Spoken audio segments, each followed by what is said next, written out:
আসসালামু আলাইকুম রহমতুল্লাহ। প্রিয় ভাই ও বোনেরা, আজকে কোরআনের একটা পরীক্ষিত দোয়া বা আমল শিখিয়ে দিব।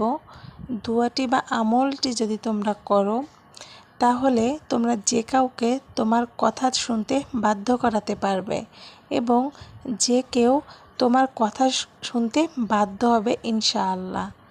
কোরআনের এই পরীক্ষিত দোয়াটি শিখতে তোমরা আমার চ্যানেলটিকে সাবস্ক্রাইব করে দিও এবং ভালো লাগলে কমেন্ট করো ও লাইক করে পাশে থেকো। প্রিয় ভাই ও বোনেরা, আমি যে দোয়াটি শিখে দেব এটা কিন্তু কোরআনের একটা পরীক্ষিত আমল বা দোয়া। এই আমলটি করলে তোমরা যে কাউকে বাধ্য করাতে পারবে। অনেকেই তার স্ত্রীকে পছন্দ করে না এবং স্ত্রী তার স্বামীকে পছন্দ করে না, আবার বৌমা শাশুড়ির মধ্যে ভালো সম্পর্ক থাকে না। তাই তোমরা যদি এই আমলটি করো বা এই দোয়াটি পাঠ করো তাহলে দেখবে ইনশাআল্লাহ তোমরা যে কাউকে ইচ্ছা মতো তোমার ইচ্ছা অনুযায়ী তাকে কথা শুনতে বাধ্য করাতে পারবে এবং তোমার ইচ্ছা মতো চালাতে পারবে।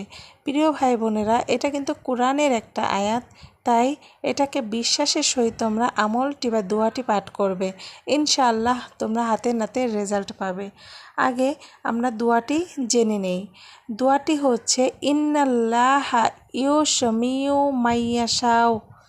আমি আবারও বলছি, ইন্নাল্লাহা ইউশমিউ মাইয়াশাও। এই দোয়াটি তোমরা প্রতি নামাজের পরে 11 বার পাঠ করবে এবং পাঠ করার আগে অবশ্যই একটা দুরূদে শরীফ পাঠ করে নেবে।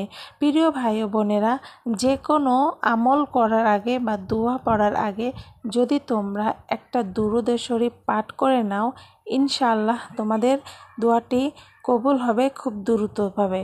কারণ রাসূল পাক সাল্লাল্লাহু আলাইহি সাল্লাম বলেছেন যে কোনো দোয়া বা আমল করার আগে যদি কেউ দুরূদে শরীফ পাঠ করে তাহলে আল্লাহ সেই দোয়াটা দ্রুত কবুল করে নেয়। আমিন। তো প্রিয় ভাই ও বোনেরা, এই দোয়াটি তোমরা আল্লাহ পাকের উপর বিশ্বাস রেখে পাঠ করবে। মাত্র 11 বার এই দোয়াটি পাঠ করবে, দেখবে ইনশাআল্লাহ তোমরা হাতে নাতে রেজাল্ট পাবে। প্রিয় ভাই বোনেরা, এটা তোমরা কোনো খারাপ উদ্দেশ্যে বা অবৈধ সম্পর্কের জন্য ব্যবহার করবে না। তো আজকের ভিডিওটি এই পর্যন্তই।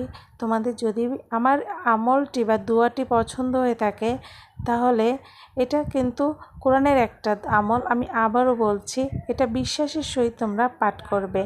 আজকে এই পর্যন্তই। ভালো লাগলে অবশ্যই আমাকে একটা লাইক করবে। আসসালামু আলাইকুম ওয়া রাহমাতুল্লাহি ওয়া বারাকাতুহু।